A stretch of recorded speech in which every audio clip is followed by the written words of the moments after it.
Today's podcast is brought to you by Inverted Gear.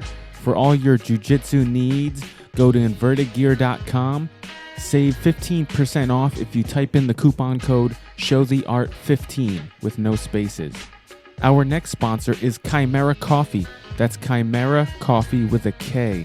They are a coffee brand that infused their coffee with nootropics. If you don't know what nootropics are, Google it. They can do a much better job at explaining it than I can. Go to chimeracoffee.com, type in the coupon code ShowTheArt for a nice little discount. Enjoy. Mike Main, what's happening? What up? How you doing? I miss you. It's been too long. Miss you too, man. How's everything? How's training? Training's good, man. Training's the best it's been in a long time. How does your training differ now that you're competing in EBI as opposed to like an IBJJF event? You know what? When Andy and I opened up Pure, I was getting pretty comfortable just training at my own gym and training with my guys. And not that it's not good training. It's actually very good training, and I have lots of people that come by. But when you roll with the same guys over and over, you start to get, you recognize people's games, and then you're rolling the same way, and sometimes it slows down your progression. So when I got this invitation, I, made the decision that I need to train with higher levels, with other people. So I started training at Marcelo's at least once a week, taking some weekend trips up to 50-50 or down to 50-50 in Virginia with Ryan Hall. Nice. Yeah, and just, Johnny Grippo has been helping me quite a bit. He's at Marcelo's, obviously, but he would come by and visit me sometimes to help me out, give me some pointers. So I definitely feel a lot sharper than my old training was, building me up to. For sure, man. And that's why we got to train together. We're like 30 minutes away. It's crazy. Yeah, we really do. And, as you guys know, sometimes finding higher level in a smaller size person is a little difficult, especially in our area anyway. Right. So, we're all somewhat developed with around the same weight, so we should definitely be trained together. Yeah, man. How much are you weighing like regularly? And then you're competing, this tournament's at 145. So how much are you weighing regularly? Yeah, 45 is a pretty easy cut for me. I actually like this weight a lot. I bulked up a little bit. I got up to like 55, between 55 and 60 before I got my invitation. And, 55 down to 45 is a relatively easy cut if you do it right. How do you feel like lighter weight? Do you feel faster? Do you feel more explosive? Or are you the same old Mike? Are you more nimble? Are you more wily? Yeah, you know what? At 45, I do. I feel like I'm moving quite a bit faster. When I start getting down to that weight, I notice my cardio going up. I really don't tire out much anymore while I'm rowing. Hopefully that carries through in competition. Every competition is always different. But, once I start getting down this weight and, I keep my diet clean, I feel, smooth, sharp. And like I said, my cardio feels, really on point.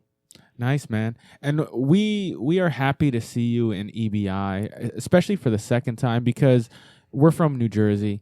You're a local guy. It's awesome to see local guys start to make it, and start to get that push. And especially you've been around the jiu-jitsu community for a long time. You guys have a big school now. One of the biggest facilities in New Jersey. It's amazing. Crazy. If not the biggest. Yeah. And, man. Yeah. It's awesome. I was a little concerned that, putting too much attention into the gym might take away from my competition, but, obviously EBI is a big deal, so obviously I'm able to balance it out a little bit, For sure. I mean, how much time do you have to train when you spend all your time mopping those huge mats? Yeah, I know, right? Luckily, I have a good team, and I have some volunteers, especially when they see I'm done training. I'm a little cranky after 3 hours of training in a day, but Nice. I know those mats take a while. Do you let the white belts mop the mats after class? You know what? It's we do it on a volunteer basis. Sometimes I mop, sometimes the white belts mop. It doesn't really matter. The belt color doesn't matter. It's just whoever's hanging out on the mat last are the ones to go pick up the mop. Because people stay till like class ends around 9, but people stay till 10:30 drilling, that's talking, so whatever. So I remember those days. Yeah, exactly. Once they realize, I'm the last one on the mat, usually they'll pick up the mop and start cleaning up. So this EBI, is pretty interesting because your first matchup on the bracket freakazoid is Gio Martinez. Freakazoid, yeah. He's one of the favorites to win it.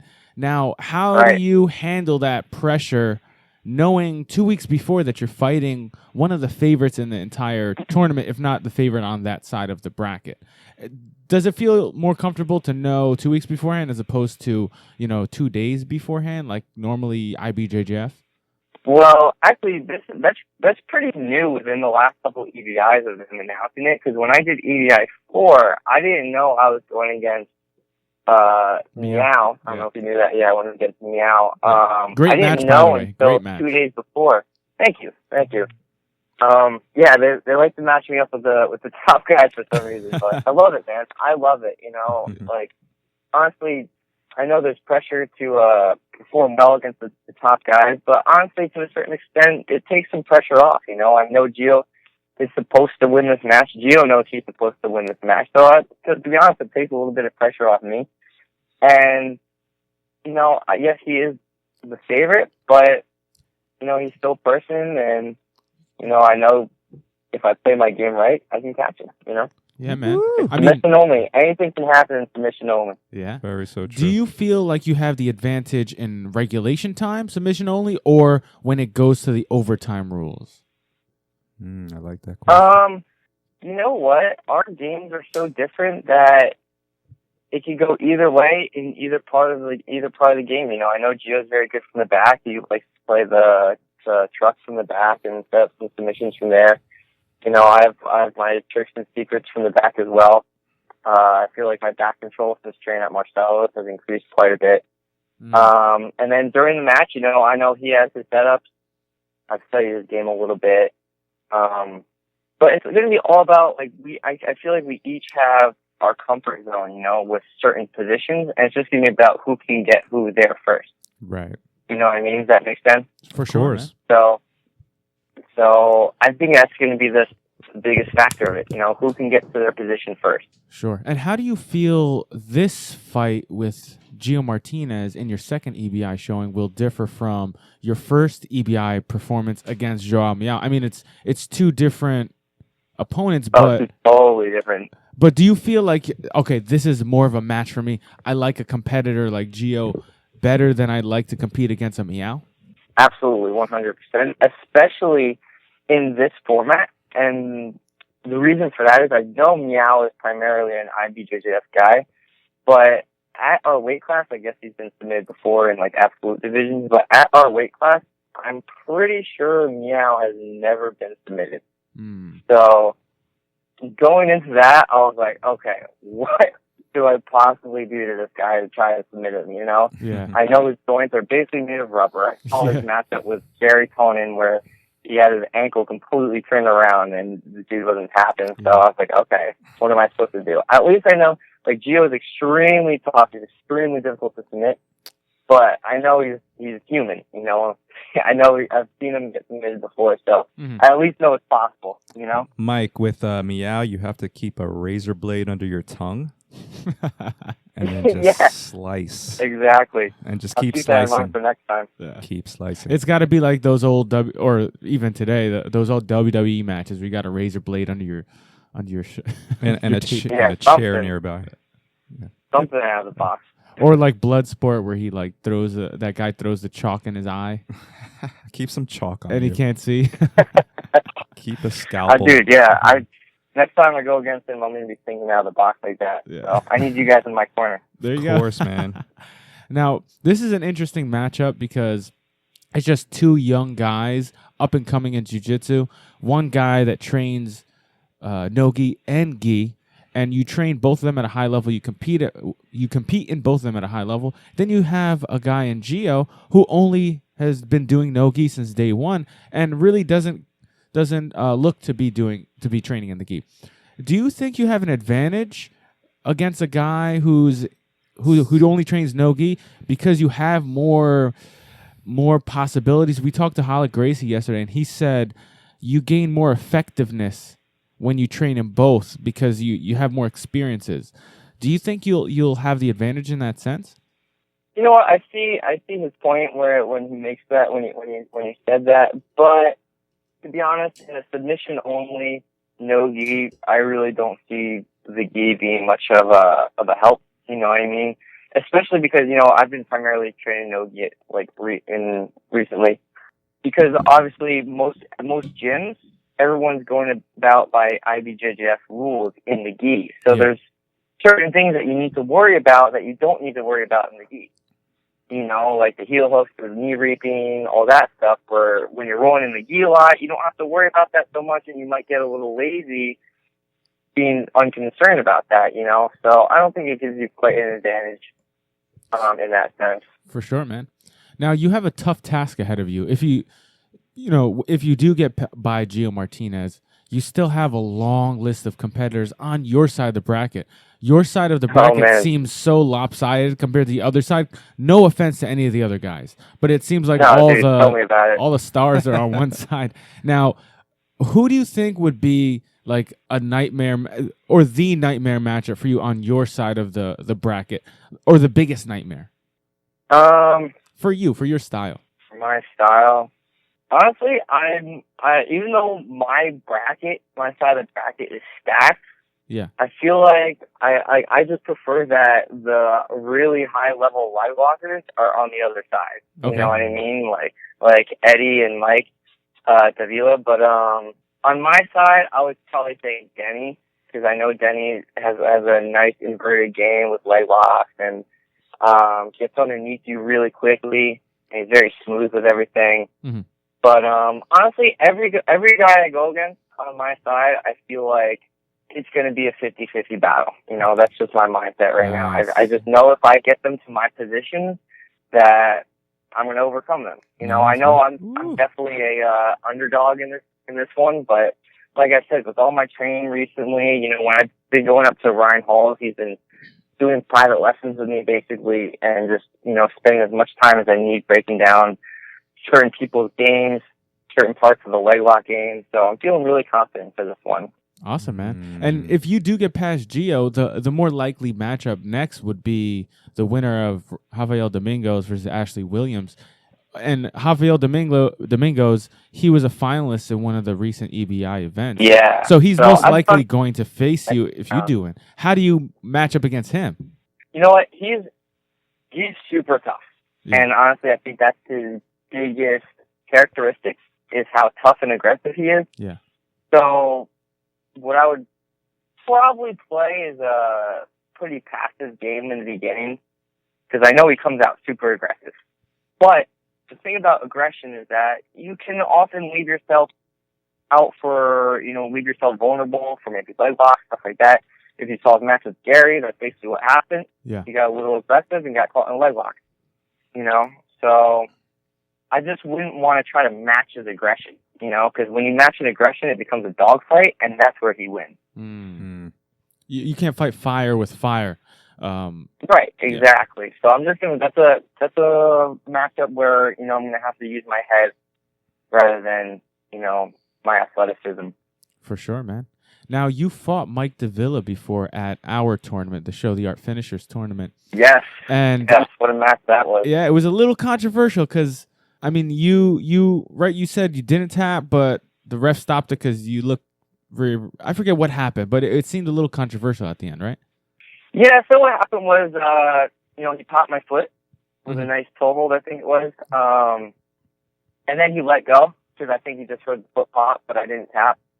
So we kept going, and, the rest of the match was pretty good, and then he caught that same foot, and he hit a nice leg lock on me. And, kudos to him. Yeah.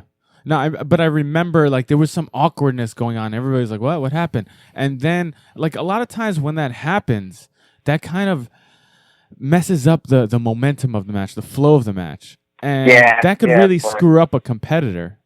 Do you feel like that screwed you up a little bit? Not to make excuses, but that is a factor. You know what? No, I don't want to take anything away from Mike. He hit that nice leg lock on me, and honestly, I think what screwed me up more is that the fact that my foot just popped kind of started getting in my head a little bit, and then right when he set up that other leg lock on that foot, I was like, okay, I can't take any more pressure on this foot. I got to, this is all him. Gotcha. Like you got a little like too cautious with it because he already kind of Yeah, exactly. Now, do you want that match back? Would you love to fight Mike Eventually, I would Davila? love to have that match back, because prior to that leg lock, I feel like I was winning that match, positionally. Mm-hmm. But I know he's dangerous, and you know what? Kind of how I was speaking earlier before, as far as like having a passive, patient game. I know how Mike is. And he's patient and he lets you burn out. So maybe he was, letting that happen. Maybe he was letting me get those good positions. So maybe I'm burning out a little bit and he's kind of just relaxing. So I don't know. Maybe it would be a fun matchup, Especially in a submission-only environment. There's no points. There's no value for position, really, other than control. Exactly. So. Exactly. And I've always had this IBJJF mindset. So you're always looking for that dominant position, but when you're looking for those dominant positions, you're also tiring yourself out. Yeah, and that was very prevalent in the last EBI where we saw Yuri Samoa's fight. And he's very IBJJF. He's a prime example of that. What's up? He's a prime example of that. Yeah. I mean, he was very effective. He won his first 2 matches, but by the 3rd match, he was exhausted. Like, you could tell how exhausted he was. And I really feel like that was the biggest factor for him in that 3rd match was his exhaustion level. Now, we don't know if he wasn't exhausted, he would have won. But, I felt like one of the biggest factors was how tired he was compared to everybody else. He definitely he outputted himself a lot. Without a doubt. Put a lot of effort in these matches. But there's no points. Mm-hmm. But I know he wanted the positions for the submission. He was spending most of those matches passing the guard, and his passes are sick. But, it only goes so far in a sub only when you can't catch them once you pass. Yeah.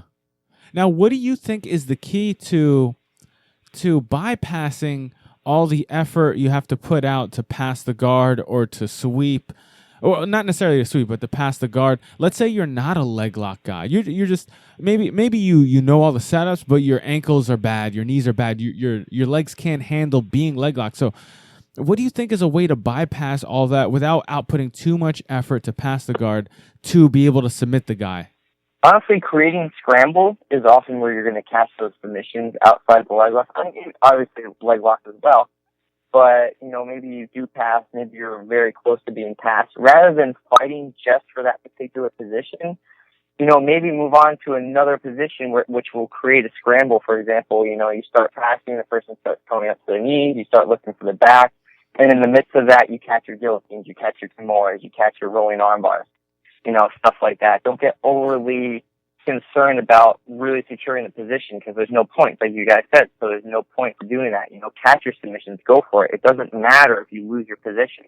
Yeah. Right. Which is where Marcelo thrives. Like, he's a master of capturing someone in the transition. Oof. 100%. Since you've been going up to Marcelo's, have you been able to roll with him at all? Yeah, last time I was there, I actually had a nice roll with Marcelo. I think he was out with an injury for a little bit, but he's been rolling recently. And how did that feel, rolling with a legend like Marcelo? Oh, it's awesome, man. That's probably like my 4th or 5th time I've rolled him, because I used to go to Marcelo's when I was like a purple belt or a brown belt, but when we opened the gym, I wasn't really able to get there much. But as far as rolling with Marcelo, man, it's bittersweet because like it's amazing you're rolling with this legend, but if you've seen his matches, you know that pressure that dude puts on. And when you're feeling that, it's like, all right, what do I do here? I cannot move, So once he's past the guard, his hips get so heavy. But he's awesome, man. He'll give you little pointers once you're done rolling. And, he always has a big smile on his face, wants to shake your hand. Like, he seeked me out. I didn't even seek him out, which is like such a beautiful thing. He's like, I'm sure he doesn't know who I am, Yeah. He probably sees me pop in once a week, but, it's just cool that, he was more than happy to come over and roll with me. Nice, man. That is pretty awesome, and we always heard good things about Marcelo. Yeah, he's such a good guy. Now, moving into your training, does your training differ at all? Are you still drilling the same way you do when you're not competing? How does your drilling work when you're in training camp? Again, the transition from positions to submissions is a huge factor. I'm not really overly concerned with passing right now. I'm drilling submissions. I'm drilling submission transitions. Like going for one submission, they escape, go for the next, so on and so forth. Drilling quite a bit of escape. That's definitely been huge with my training in the last couple months. Okay. You never really know what submissions the person's going to be trying to throw on you. So I'm really, I try to study Gio's game and, some people on my side of brackets game and see what the general submissions are, but you got to drill everything, man. It's tough. Even in live training, I'll let people put me in these submissions to try to get out. Sure. Would you say that this EBI format is just turning people, but you specifically, into an even more deadlier grappler? Because you're sharpening up your submission weapons, you're sharpening up your transition, your escapisms. Like, I think it has the makings to breed such a deadly and effective grappler. Absolutely. I was actually just having a conversation with a few of my students yesterday. After training, they were saying, "Man, your submission game seems a lot more on point." And they're like, "How are you catching all these submissions, but it doesn't seem like you're getting tired?" And I'm like, "Listen, like I'm catching all these submissions, but if you notice, I'm not really putting you in a whole ton of dominant positions. I'm not overly fighting that dog fight to make myself tired, and then by the time I get to side control, I'm exhausted and I can't finish the mixings. You know what I mean? I'm like you got to be like a snake. You know what I mean? Wait till your moment to strike." And part of that too, I noticed, when rolling with experimenting with lower belts, is when you don't seem like it's a big fight, their red alert doesn't come up, their red flag, their fire alarm doesn't go up, so their defenses don't become like the Great Wall of China. So when you don't set that alarm off, it's a lot easier to catch them when their guard is down. So I guess that's what you're saying. You're bypassing some of the pressures and the energy and making yourself seem like you're really trying to get something. And in turn, exactly. He said Great Wall of China. I just wanted to note that. It's funny because the other day, what was it, Monday morning when I was teaching class, we have the same morning crew that come in, and a couple of them are competing this Saturday. And I wanted to do just a lot of positional sparring. So we started, one person starts on the back, first point wins or escape wins, and then the next person comes in. But halfway through the class, I'm like, you know what, let's just take it another level. Like, I kind of got it EBI inspired. Every 2 minutes, we switched it up. Now you have to start from the armbar. Now you have to start from being guillotine. Now you have to start from being triangle choke. Like, instead of just positions, we started with one person in the submission. And I feel like... Yeah, that's great, man. Yeah, I feel like they got like a sense of enlightenment that they never have gotten by the conversations we had after class from being in those positions. Is that something you're going through where you're doing a lot of positional rounds, first point wins from a submission or first escape wins from a submission? You know what? Not so much. I don't really start anyone in those good positions. I'll let them get there throughout the round, but my primary focus has just been rolling long rounds and, not overly fighting those dog fights and gassing myself out. And like I said, just, making my game very unique. I want you to be concerned I'm going to get you in every single position. Like I know, like some of my students were even asking me, like, how am I passing your guard? And I said, I'm not really fighting the pass. You're doing the pass correctly, but by the end of the round, I'm still catching, I'm catching them however many times, you know what I mean? Yeah. Just because I'm trying to get dangerous in every position. I've been studying Gary. I see Gary does that. I don't believe he lets people pass, but I see him catching submissions right off escapes from terrible positions. Yeah, yeah, that's so true. Like you see a lot of leg lock and heel hook attacks when a person's escaping the mount. They do a little bump, push the guy off, and then it's a perfect leg reposition. Yeah, exactly. That's what Mike ended up finishing me at your tournament. I had him in and out. And he bridged out and he taught me in that leg lock, which is beautiful. Yeah. So that's definitely something I've been focusing on the last couple of weeks as well. And that goes to what you were saying earlier about getting submissions and scrambles. When a person's mounting their escape, that is potentially a scramble because the one guy's trying to hold on, the other guy's trying to break free there's a lot of space, that is a scramble. So sometimes the best way to 100%. scramble, right, is the escape. Yeah, no, absolutely. And you know what? Like, you guys probably know, as you start rolling with these higher level guys, when you get these dominant positions, side control, mount, it's hard to finish someone that's underneath you, you know? Yeah. So if the person on bottom is patient enough and they wait for you to, get a little overly aggressive on top for that arm bar, for that Kimura, whatever, they're going to bridge out and, catch a leg lock, take your back, whatever. Yeah, man. I mean, I know when I roll with higher level guys, if I do pass the guard or I get to the mount or I don't necessarily feel safer. You know what I'm saying? Like if somehow I pass Marcos's guard and I'm in the mount, I don't necessarily feel any safer, especially because he's so calm or whoever is so calm. You're like, what do you got under your sleeve? What's planned? You know what I'm saying? Yeah, it's funny how, calmness and relaxation is such a scary factor, Yeah. You think big muscles are scary, but when you're in a good position, you feel the person super calm underneath you, you're like, uh-oh, what's he going to do? Yeah. You almost feel better when the guy starts fighting out of it and they can't get out of it, right? Because they're uncomfortable. Interesting. And how comfortable are you being uncomfortable? Oh. You know what? That's something I've been working on a lot, and now there's not many positions anymore that get me, freaking out to get out. I've learned the little intricate details of staying safe in these bad positions and being patient and knowing when to explode and get into my good positions. Nice, man. Or going for my submissions. So yeah, there's not too much that gets me overly concerned right now. Nice. Are you concerned in a heel hook position? Well, who isn't? Yeah, it's scary as hell. Leg locks. I haven't been studying them for too long now, but in recent years, especially since I've been picking up the sub-level game, I'm getting more and more comfortable with them. And like I said, I keep bringing up Brian Hall, but Brian Hall's got nasty leg locks, and he's been teaching me a lot of the inside and outsides of those positions. So, nice. I'm getting comfortable. I don't want to say I'm super comfortable, but I'm getting comfortable. Awesome, man. Excellent. Now, one last question. Will we see you at our second Show the Art Finishers tournament? I know you were in limbo because you're competing at EBI. Well, it's at a school. It is at your school. So yeah. you'll be you will there. You will see me there, but in it is the question, because now I do have a student that's doing the weight class that I would be in. One of my brown belts is going to be in it. His name's Adrian Luna. So the question is, if I do it, will we be put on opposite sides of the bracket? So there's things that need to go into it. But it's definitely not out of the question yet.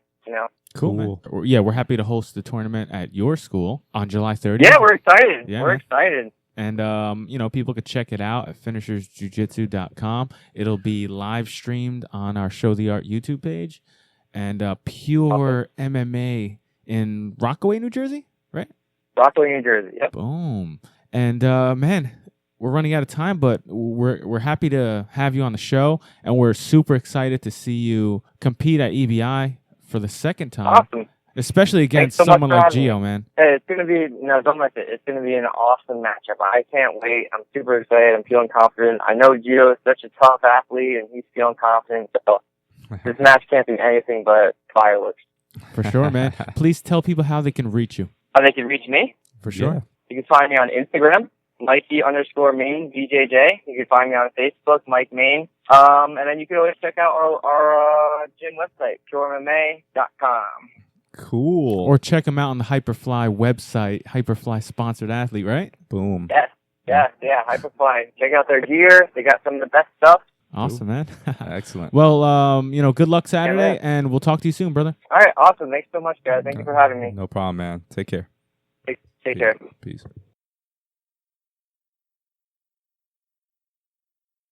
If you guys enjoyed this podcast, please subscribe, like, comment on our iTunes or Stitcher or any platform that you are on. It goes a really long way, guys. When you subscribe, it pushes us further along, and it allows us to continue to bring you these podcast episodes with our guests, and it really helps out a lot to subscribe. It makes it a lot easier. It automatically downloads the episodes on iTunes. It's just easier to get us on your phone or your computer. So please subscribe. That's one of the biggest things you can help us out with.